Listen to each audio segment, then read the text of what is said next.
Boa noite a todos. Realmente é um prazer, é um privilégio estarmos juntos nessa noite, poder falar da palavra do Senhor, compartilhar um pouco daquilo que o Senhor tem falado ao nosso coração.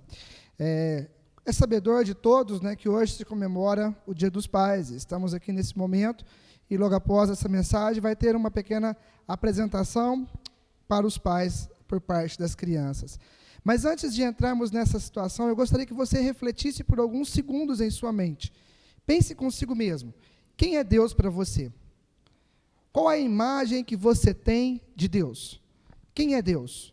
Qual que é a imagem que você cria de Deus em sua mente? Como você imagina Deus? Quando fazemos essa pergunta, a maioria das pessoas normalmente desenha Deus como um padrão que religião ou que homens vêm transmitindo de uns para outros e de forma errônea sobre a imagem de Deus, sobre quem é Deus. Normalmente se desenha um Deus, se imagina um Deus, onde ele carrega numa mão um livro cheio de regras, e você então é obrigado a cumprir essas regras. Se imagina um Deus ditador, um Deus que te obriga a fazer alguma coisa. Um Deus que determina que você faça algum tipo de situação. Um Deus que castiga, um Deus que pune. Outros desenham um Deus de uma forma diferente.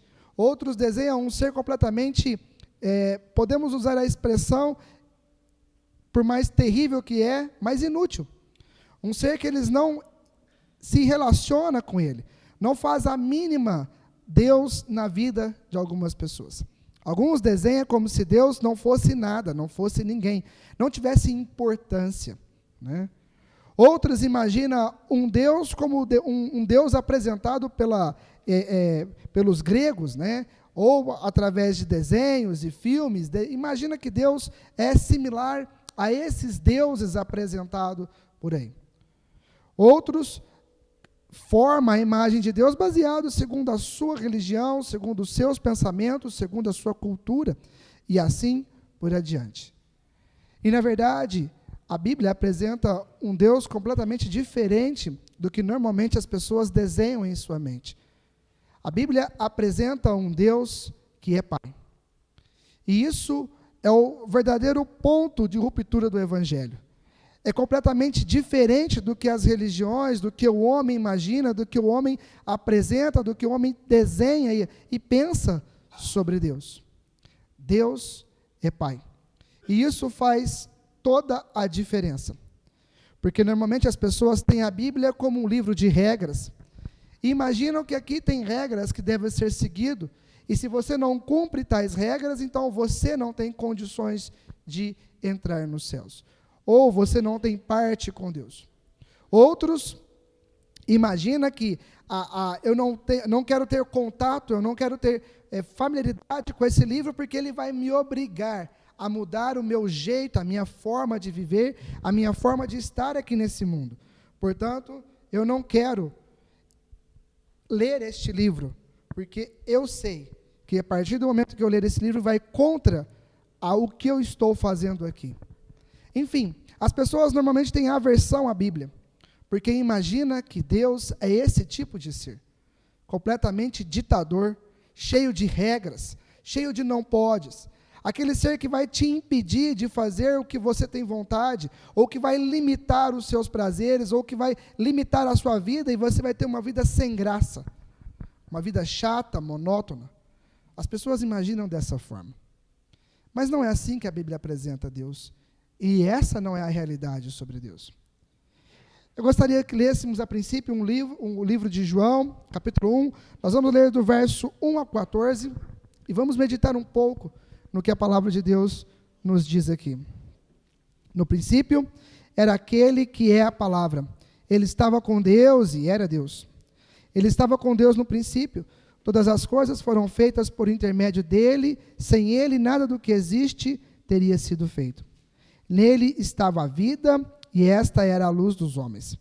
A luz brilha nas trevas, e as trevas não a derrotam. Surgiu um homem enviado por Deus, chamado João.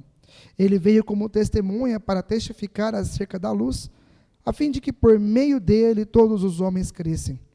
Ele próprio não era a luz, mas veio como testemunha da luz. Estava chegando ao mundo a verdadeira luz que ilumina a todos os homens. Aquele que é a palavra estava no mundo, e o mundo foi feito por intermédio dele, mas o mundo não o conheceu.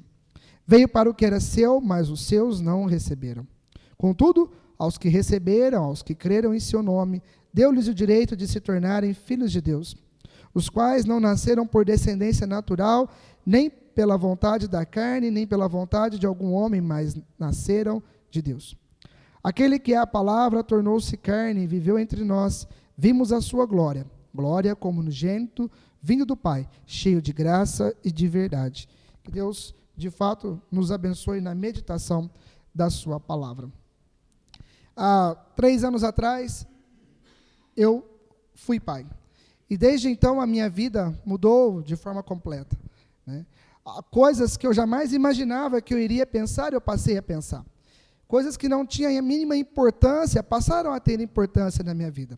E coisas que para mim era extremamente importante, perderam a importância. E tudo, de fato, mudou em minha vida. Desde que a Alice nasceu, os meus pensamentos mudaram. A forma como eu durmo de noite mudou. As minhas preocupações mudaram. E, de fato, eu amo a minha filha. E amo de uma forma que eu sou capaz de fazer tudo o que for para o bem-estar da minha filha. E não consegui imaginar na minha mente a possibilidade de perder a minha filha. E mesmo que se isso acontecesse na minha vida, mesmo que se eu perdesse a minha filha, eu poderia ter outras 30 filhas ou filhos, nenhum deles substituiria a Alice. Nesses 3 anos eu criei um vínculo com ela, eu criei um relacionamento, uma intimidade com ela, que ela agora faz parte da minha vida. E com certeza eu também faço parte na vida dela. Ela me imita em todos os aspectos. É incrível conseguir observar que eu ver nela atitudes que eu mesmo tenho. E perceber que aquilo que eu faço, ela imita. Porque eu sou o pai dela. Ela tem essa figura, ela tem essa imagem de paternidade. E se está acontecendo alguma coisa ruim na vida dela, se está acontecendo alguma coisa de perigo, uma situação ruim, ela corre para perto de mim e pede socorro, e pede braço. Se ela vê alguma coisa que traz medo para ela corre para mim, para que eu abrace ela, para que eu pegue ela. E não interessa a situação que está diante dela, ela sabe que eu estou ali e eu posso auxiliar ela em toda e qualquer situação, mesmo com tão pouca idade assim. Todos que são pais, acredito que passam por essa mesma experiência, têm essa mesma atitude. E eu sei que minha filha pode enfrentar a dificuldade, várias dificuldades nesse mundo. E sei que eu vou fazer tudo o possível para auxiliar ela em todas essas dificuldades. E ela sabe que pode contar comigo para todo o instante da vida dela. Ela sabe que quando ela tem uma dúvida, ela chega diante de mim e pergunta. Quando ela quer saber de alguma coisa, ela pergunta. Se ela não conhece algo, ela pergunta para mim. E ela me vê com essa figura protetora, essa figura paterna, essa figura que consegue auxiliar, que consegue instruir, que consegue ensinar e mostrar, e cuidar, e proteger, e fornecer o que é necessário para a vida dela. Quando eu chego lá em casa com uma lata de leite, ela fica extremamente feliz, porque eu cheguei com o leite dela. E quando eu chego com um pacote de fraldas, ela também fica feliz, porque eu cheguei com as fraldas dela. E ela não se preocupa com isso, porque sabe que eu vou providenciar tudo o que ela precisa. Eu estou citando essas pequenas coisas porque são coisas que ela usa. No momento, são coisas que ela se preocupa, que ela necessita. E ela sabe da importância, por mais simples que ela sabe dessa necessidade. E quantas vezes eu já peguei ela brincando e imitando justamente o que nós fazemos dentro de casa. Relacionamento entre pai, mãe e filho. E ela replica isso nas suas brincadeiras. Porque esse é o modelo, esse é o molde que ela tem. E a figura, esse relacionamento entre eu e ela sabe exatamente que é o relacionamento mais íntimo, mais próximo, maior comunhão que existe.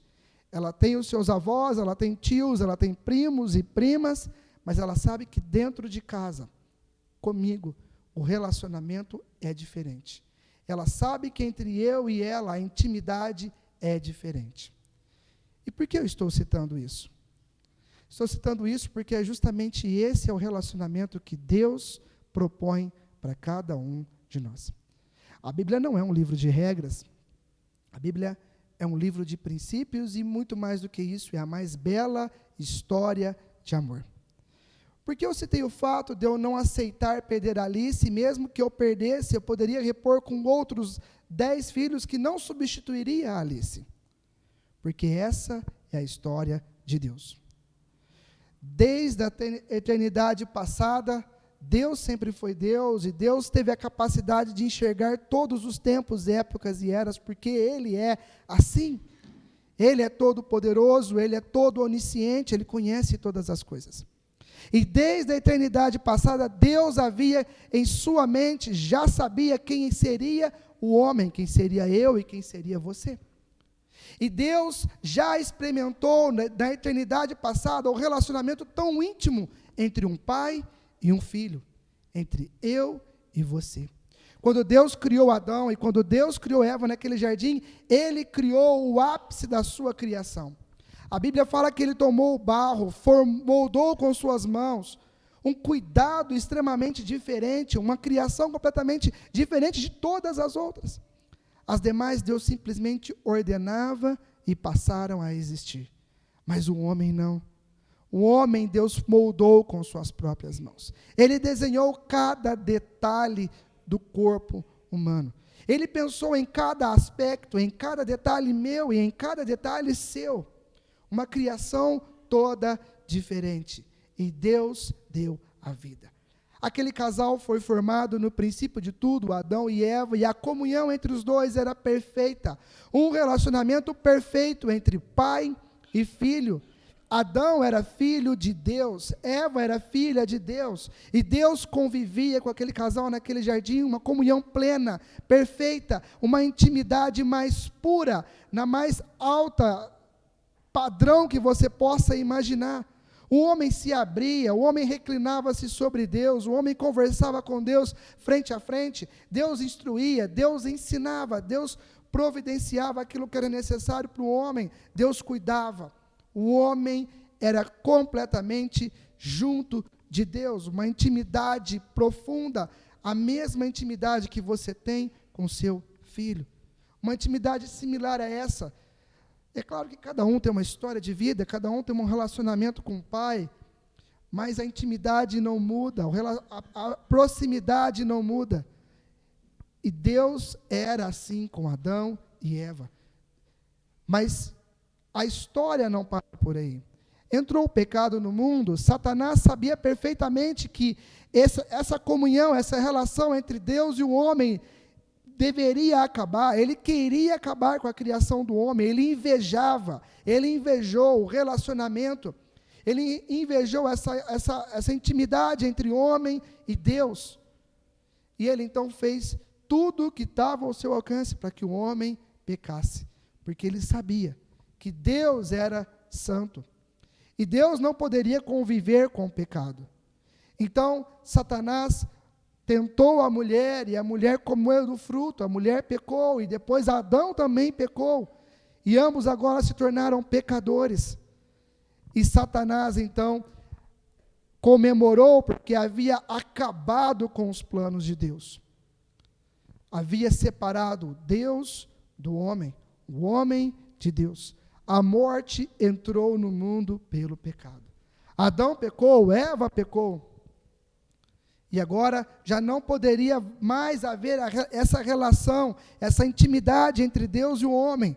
Deus agora não poderia mais ser o pai do homem, não poderia agir mais como o pai do homem, porque havia um pecado que impedia esse relacionamento. O homem então deixou de ser filho de Deus e passou a ser criatura de Deus. Mas Deus não aceitou perder o homem. Nenhum pai aceita perder o seu filho, e Deus, da mesma forma, não aceitou perder o homem. Deus, desde os tempos passados, já olhou para a eternidade e já viu cada homem, já viu cada um de nós podendo desfrutar de uma intimidade, de uma comunhão com Deus. Deus já enxergava eu e você diante dele como um filho. Esse relacionamento para Deus já existia. E Deus, então, entra na história do homem e faz tudo o que está ao seu alcance para que o homem novamente volte a ser seu filho. O preço que Deus pagou foi caro demais para que o homem pudesse novamente ser restaurado aos planos iniciais da criação. Mas Deus não aceitou perder os seus filhos. E Deus se moveu, e Deus desceu dos céus, e Deus veio aqui até essa terra, andou aqui, viveu como homem, esteve como homem, foi até uma cruz do Calvário, e lá entregou a sua própria vida, e lá se ofereceu como sacrifício, como oferta pelos nossos pecados, para que o homem novamente pudesse voltar a ser seu filho. O pecado exige morte, e Deus então sacrificou o seu próprio Filho, o Senhor Jesus Cristo, o próprio Deus, naquela cruz, para que eu e você pudesse ter vida, para que pudéssemos ser filhos de Deus novamente. E Deus amou tanto o homem, o amor de Deus é tão grande pelo homem, que se fosse necessário que Cristo morresse 10 vezes, 20, 30, 1000 vezes, Cristo morreria novamente, se fosse necessário, porque o amor de Deus por nós não dá para medir, não dá para mensurar, porque Deus age como um pai que está perdendo o seu filho, um pai que vai atrás do seu filho, está fazendo tudo o que está ao seu alcance, para que pudéssemos ter vida novamente. E muito mais do que vida, o texto que nós lemos em João fala que para que pudéssemos ser feitos filhos de Deus. A vontade de Deus, o propósito de Deus para o homem é muito mais do que salvar ele do inferno, é muito mais do que livrar ele de uma condenação eterna. O propósito de Deus é relacionamento, é intimidade. Deus quer que sejamos os seus filhos legítimos, verdadeiros. Deus quer comunhão com o homem, Deus quer intimidade com o homem. Deus é o nosso Pai. E fez e faz tudo para que voltemos aos princípios da criação. E voltemos a ter essa relação, essa intimidade com Deus. Por isso o Evangelho de João começa de forma muito clara, que a salvação em Cristo Jesus dá-nos o poder, dá-nos o direito de nos tornarmos filhos de Deus. Deus não só procura servos, Deus não só procura adoradores, Deus não só procura salvar o homem, Deus não tem só piedade do homem, Deus quer de volta os seus filhos na sua casa, os filhos que Ele criou desde a eternidade passada, aquele que Ele moldou com sua própria mão, aquele que Ele soprou o fôlego de vida, que Ele deu o seu próprio espírito ao homem, Ele deu parte de si mesmo. A Bíblia é bem clara em falar que somos imagem e semelhança de Deus. Esse filho que Deus criou, esse filho que Deus amou, essa história de amor que nós temos em nossas mãos, revela a verdade de como Deus amou o mundo, até que ponto que Deus amou o homem, ao ponto de se sacrificar a si mesmo, para que possamos entrar novamente na casa do Pai, para que possamos ser novamente filhos de Deus, para que tenhamos a intimidade, a comunhão com Deus. Eu penso no privilégio dos discípulos do Senhor Jesus Cristo, naquele período em que eles andaram e que eles viveram com o Senhor Jesus Cristo aqui. Que privilégio poder estar na presença do próprio Deus. Que privilégio ouvir a voz de Deus. Que privilégio de João poder reclinar a sua cabeça no peito de Deus, ouvir as batidas do coração de Deus. Você entende o nível, a grandeza de intimidade que Deus está propondo através da salvação do Senhor Jesus Cristo? Deus quer que todos nós vivamos essa realidade. Deus quer que todos nós sejamos os seus verdadeiros filhos. O pecado estragou todo o plano original de Deus. O pecado rompeu a comunhão. O pecado nos distanciou de Deus.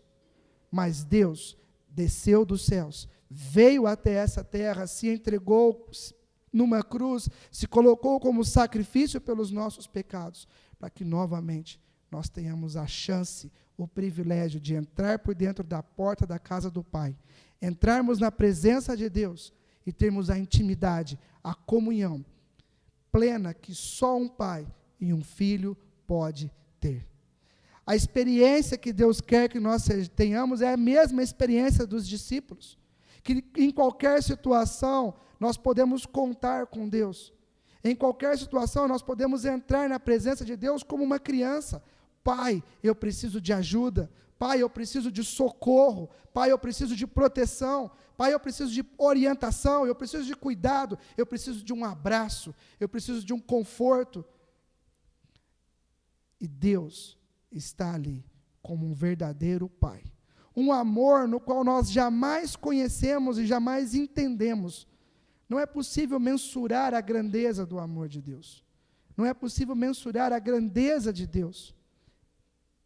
Se nosso Pai terreno, que é completamente limitado, nós podemos descansar e confiar, nós podemos pôr a cabeça tranquila num travesseiro, porque sabemos que o nosso Pai está cuidando de tudo. Imagina Deus. O quanto mais nós podemos descansar em Deus. O quanto mais nós podemos saber que não interessa a muralha que está diante de mim, não interessa a dificuldade, não interessa o abismo, não interessa o sofrimento, não interessa a dor. Deus é o nosso Pai. E se Ele permitiu aquela situação, eu creio, é o melhor, porque Deus é Pai. É um Pai de amor, é um Pai de bondade, é um Pai de misericórdia, é um Pai que me ama, que protege, que cuida e que zela de mim. Eu posso descansar nessa realidade, eu posso descansar nessa verdade, porque Deus é Pai. Deus quer que todos os filhos entendam a grandeza disso, que todos nós entendamos a grandeza do que é ser filho de Deus. Cheguemos diante de Deus como Deus realmente quer que nós cheguemos. Tenhamos essa mesma intimidade, esse mesmo relacionamento profundo entre um pai e um filho.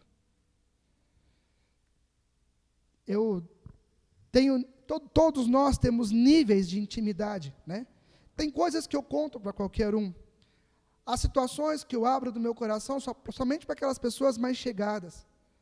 Há situações maiores ainda que eu conto somente para minha esposa. Mas Deus, eu tenho uma intimidade muito mais elevada. E eu consigo me abrir por completo diante de Deus. Eu consigo contar, eu consigo confiar, eu consigo depositar tudo diante de Deus. Porque Ele é o meu Pai. A beleza do Evangelho é justamente essa. Toda religião tenta ligar, é o homem tentando se ligar com Deus. É o homem tentando fazer-se merecedor dos céus. É o homem tentando se mostrar digno. É o homem tentando se mostrar à altura de Deus. Mas o Evangelho é o oposto. É Deus amando o homem. É Deus buscando o homem. É Deus entregando o seu próprio Filho numa cruz como sacrifício, para que o homem restaure novamente o seu propósito inicial.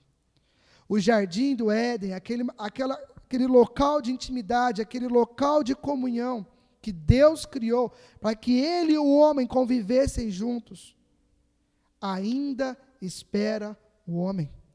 Deus está de braços abertos, esperando para que todos se salvem através do sangue do Senhor Jesus Cristo, para que todos os homens cheguem novamente à presença de Deus. Deus não quer perder nenhum dos seus filhos. Deus já te viu, na eternidade passada, Ele já te conheceu, Ele sabe perfeitamente quem é você, Ele conhece o seu coração, Ele conhece a sua alma, Ele conhece o seu espírito, Ele conhece você, e Ele deseja novamente que você volte através do Senhor Jesus Cristo até a sua presença. Deus quer conviver com você eternamente nos céus. É o propósito, é a vontade de Deus que todo homem chegue à salvação através do Senhor Jesus Cristo. Assim como nós, Deus não aceita perder nenhum dos seus.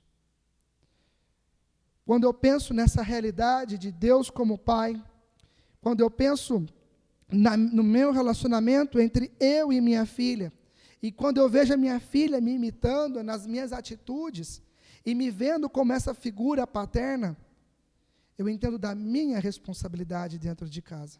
Eu entendo que eu tenho que ser o verdadeiro reflexo de Deus dentro da minha casa, porque através dos meus exemplos, através da minha atitude, através da minha postura, como eu amo a minha filha, como eu demonstro, como eu convivo com ela, é dessa mesma forma que ela vai enxergar Deus. É através da minha figura paterna que ela vai entender a figura paterna de Deus. E isso é extremamente pesado sobre os nossos ombros, sobre a nossa realidade. É o nosso dever como pais ser reflexos de Deus.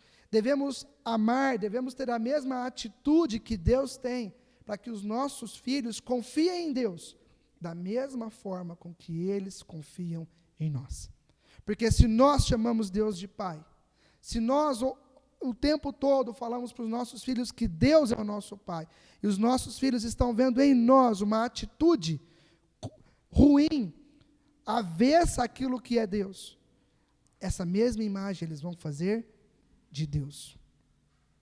Por isso é extremamente importante o modo como convivemos, vivemos e se apresentamos para os nossos filhos. Que sejamos testemunhas fiéis de Deus dentro das nossas casas. Que os nossos filhos possam ver o verdadeiro reflexo de Deus em nossas vidas. Que todos nós entendamos a grandeza do Evangelho, o poder que Deus nos tem dado através do Senhor Jesus Cristo, de que muito mais do que salvar-nos da condenação eterna, Deus nos faz em Cristo Jesus os seus filhos. Possamos desfrutar dessa comunhão, dessa intimidade com Deus, desse relacionamento com Deus. Que de fato possamos viver a verdade e a grandeza do Evangelho. Que essa história de amor do Evangelho possa ser replicada em nossos filhos, netos e em todas que estão ao nosso redor. Que o mundo entenda e compreenda a grandeza dessa história de amor de Deus para com seus filhos. Eu gostaria de passar um vídeo e vamos prestar atenção nas imagens.